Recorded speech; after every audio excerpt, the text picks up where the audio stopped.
En estos días se ha hablado mucho, como consecuencia del fallecimiento de Gabriel García Márquez. Yo quiero traer a colación un discurso de esos memorables que pronunció García Márquez en la 52 Asamblea de la Sociedad Interamericana de Prensa, la CIP, con la que tanto hirió y peleó Marcelli. Se realizó en Los Ángeles el 7 de octubre de 1996, y ahí García Márquez hizo una fuerte reivindicación del oficio de periodista. Entre otros conceptos, lamentó que los jóvenes italianos y fenómenos de las academias parecieran desvinculados de la realidad y sus problemas vitales, y que primara un afán de protagonismo sobre la vocación y las actitudes congénitas, en especial sobre las dos condiciones más importantes que él consideraba para ser periodista: la creatividad y la práctica. Destacó otra de las cualidades que todo buen periodista debería tener, y se refería a la ética. Dijo García Márquez en aquella oportunidad: toda la formación del periodista debe estar sustentada en tres pilares maestros: la prioridad de las aptitudes y la vocación, la certidumbre de que la investigación no es una especialidad del oficio, sino que todo el periodismo debe ser investigativo por definición, y la conciencia de que la ética no es una comisión ocasional, sino que debe acompañar siempre el periodismo como el subido al mostrador. Jorge Ricardo Marcelli, tal vez el mejor cronista de guerra del siglo XX nació en Argentina, reunía todas estas actitudes. Tenía una fuerte vocación por el periodismo. Era, como buen periodista, un curioso congénito, un gran creativo, sobre todo a la hora de ingeniárselas para conseguir información. Y tenía una actitud ética inauditable, que anteponía cualquier otro interés a la hora de escribir. Aunque Marcelli adscribía en lo político al nacionalismo, sobre todo en sus orígenes, en lo profesional era un liberal, en el sentido estricto y más progresista de la palabra. Entendía, al igual que Rodolfo Walsh en los años 50, que el periodismo debía tender a la objetividad, pero al igual que Walsh, la práctica del oficio lo fue convenciendo de que la idea de la objetividad es engañosa, que no existía una sola verdad, y que por el contrario, el periodismo serio, de comillas, deformaba la realidad para ajustar los intereses económicos de las empresas o los gobiernos de turno.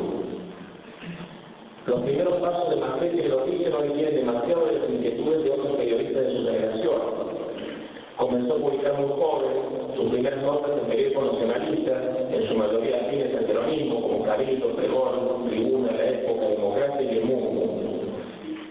Llegó a tener a cabo la sección política internacional del noticiero de Radio El Mundo y fue redactor de noticias de Canal 7, según recordó Gabriel Roth en su libro Los orígenes perdidos de la carrera argentina.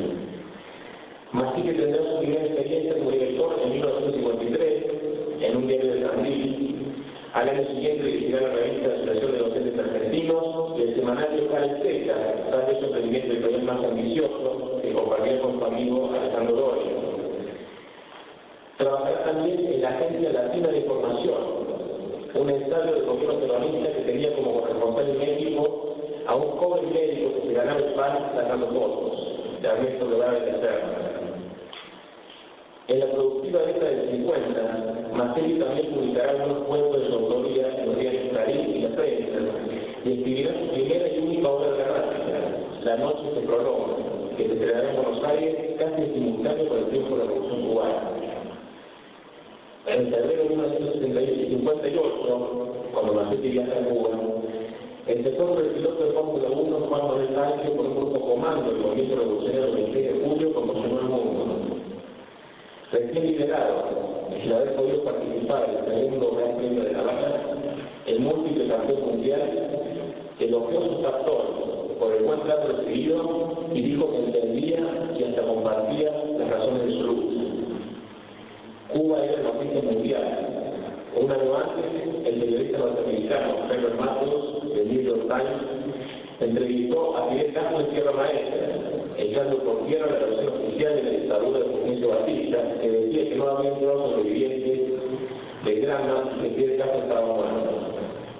Aquel reportaje, sin duda, fascinó a todos los periodistas, especialmente a los latinoamericanos. Masetti fue uno de ellos. Recordaría a Ricardo Rosco, amigo del médico argentino que combatió en Tierra Maestra junto a los cubanos.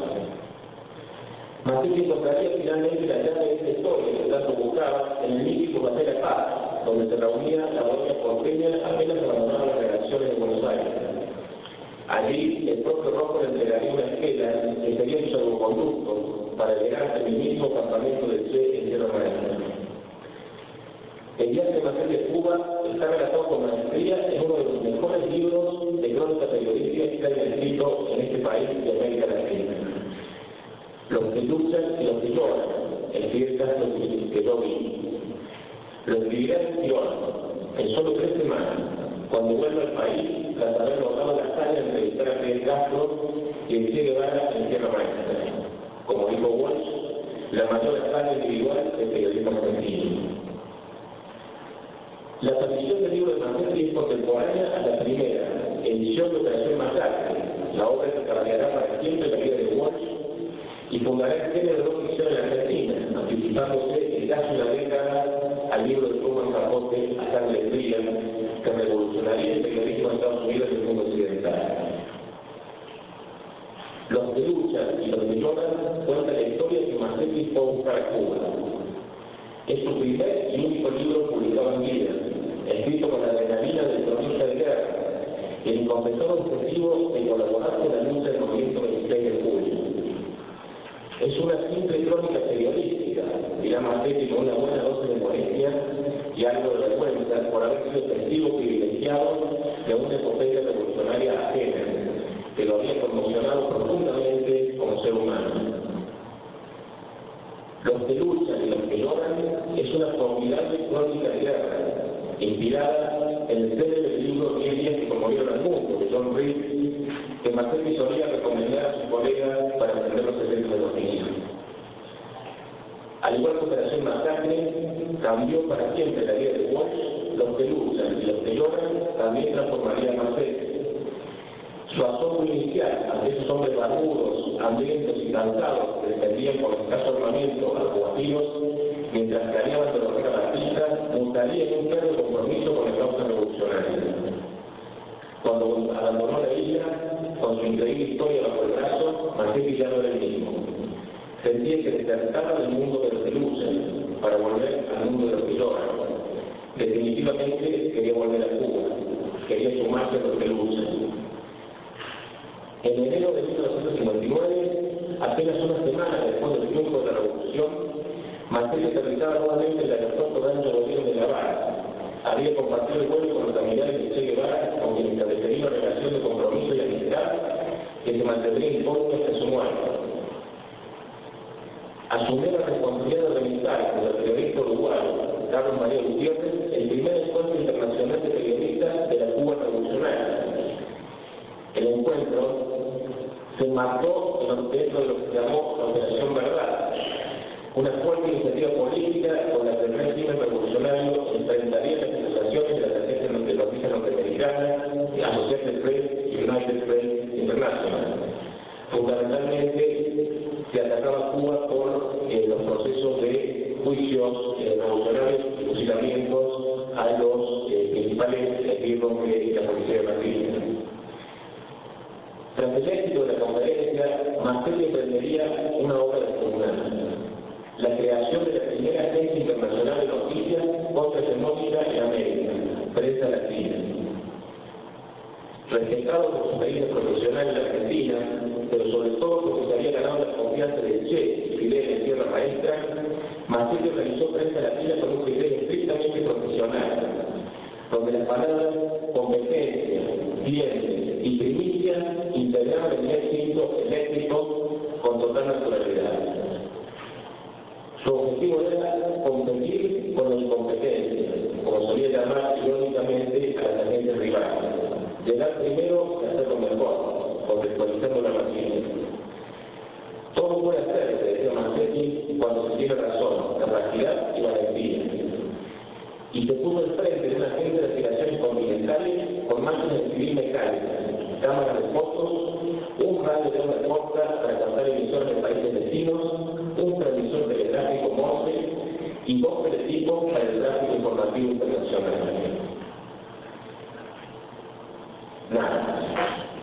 Con la voluntad transformadora de una revolución de movimiento y estos escasos elementos técnicos, frente a la vida había escuelas en el periodismo del continente, con un staff de lujo, integrado por profesionales de la talla de Rogelio García Lugo, Rodolfo Walsh, Waldo Frank, Gabriel García Márquez, Luis Mil, Plinio Murillo Mendoza, Mario Ortiz, Juan Carlos Onetti, Kevin Córdoba, Haroldo Wong y Ángel Juan, entre otros. La novela agencia pronto se convirtió en un faro que irradiaba su luz sobre un continente acostumbrado a la oscuridad informativa de las agencias norteamericanas.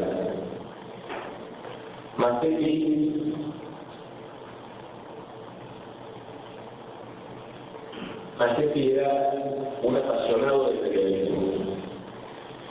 Cuando Walsh descubrió los cables secretos que develaban el plan de invasión de Cuba por parte de Estados Unidos, planeó enviar al propio Walsh infiltrado en Guatemala, disfrazado de pastor protestante que vestía Biblia, que repartía Biblia, para contar cómo se entrenaban los contrarrevolucionarios. Era sin duda una gran historia, pero el plan fue abortado porque el gobierno cubano utilizó esta información para hacer inteligencia a otro nivel. Masetti celebró cuando el corresponsal de prensa latina, Ángel Juan, consiguió una entrevista exclusiva con Gary Chessman, un condenado a muerte que había escrito 2 libros y había sido llevado 7 veces a la cámara de gas de la prisión de San Quintín, en California. ¿Cómo se siente a 48 horas de la muerte?, le preguntó Juan.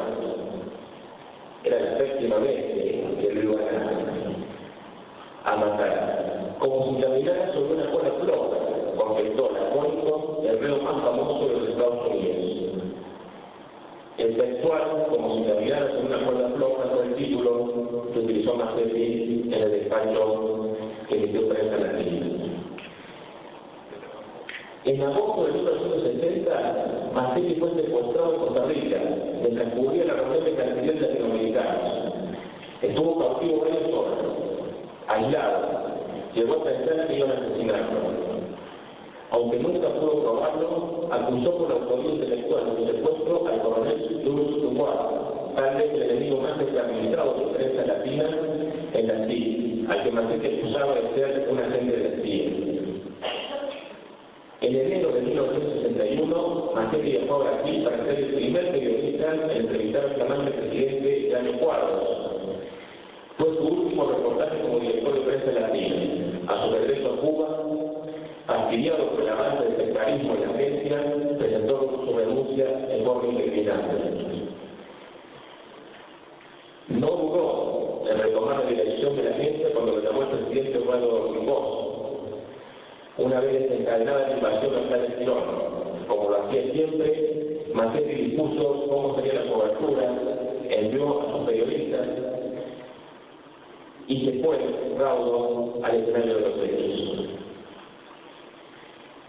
En esos días agitados, el periodista Ángel Aboquier estaba en la oficina de Masetti cuando sonó el teléfono y del otro lado de la línea el presidente de los Ricos le dictaba a Masetti el parte oficial de la historia de la milicia cubana sobre el ejército invasor financiado por los Estados Unidos. Recuerda Aboquier. Con letra nerviosa, Masetti tomó el listado telefónico y nos fue pasando las hojas para copiar las máquinas. La premura se imponía a la emoción. Cuando me trajo la última hoja manuscrita, tomó el inicio del texto mecanografiado y corrió al teletipo para pasar él, personalmente, el mensaje, precediéndolo de los timbrazos de alerta correspondientes, dirigidos a las máquinas integradas en los periódicos y radioemisoras. Masetti participó también de los interrogatorios públicos que fueron televisados en todo el país, que los directivos de los principales medios de comunicación de Cuba le hicieron a los mercenarios capturados en la frustrada invasión norteamericana de la isla. Cumplida la misión encomendada por el presidente Ortigoz, Masetti se alejó definitivamente de la agencia de noticias que había fundado el 16 de junio de 1959. Su trabajo fue, parafraseando a Rodolfo Bosch, la mayor hazaña colectiva del periodismo latinoamericano. Massetti cumplió una importante misión política en Argelia. Llevó armas al Frente de Liberación Nacional de Ahmed Ben Bella y volvió a Cuba en un barco cargado de huérfanos y mutilados de guerra. Tenía el proyecto de escribir un libro sobre la lucha de liberación en Argelia, que fue abortado por su incursión guerrillera en Salta. Cambió la pluma por el fusil, pero nunca abandonó la pluma. Estaba convencido de que el ejercicio de un periodismo honesto y comprometido, ejercido con las grandes armas de la profesión, el chequeo de la fuente, la búsqueda de datos precisos, la sencillez en la redacción, la rapidez en la discusión y una estricta sujeción a la verdad, era el mejor antídoto contra la reacción y la manipulación informativa. Un periodismo que visibilizara lo que otros ocultaban hacía una imperdonable contribución a los procesos revolucionarios de los pueblos del mundo. Massetti pensaba que la verdad redime, pero también que la verdad transforma. Creía que la verdad es en sí misma revolucionaria. Nosotros mantenemos siempre, decía, aun cuando se trate de gobiernos dictatoriales, la norma de informar claramente, sin adjetivos, ya que estamos convencidos de que una noticia cierta y exacta vale más que un editorial, le dijo el periodista José Gómez Bosch del diario Combate en junio de 1959. 6 meses después, ante un calificado auditorio integrado por periodistas de toda América Latina, Massetti insistió con el mismo concepto. Nosotros somos objetivos, pero no imparciales. Consideramos que es una cobardía ser imparcial, porque no se puede ser imparcial entre el bien y el mal. 54 años después de pronunciadas, sus palabras adquieren una vigencia absoluta. Muchas gracias.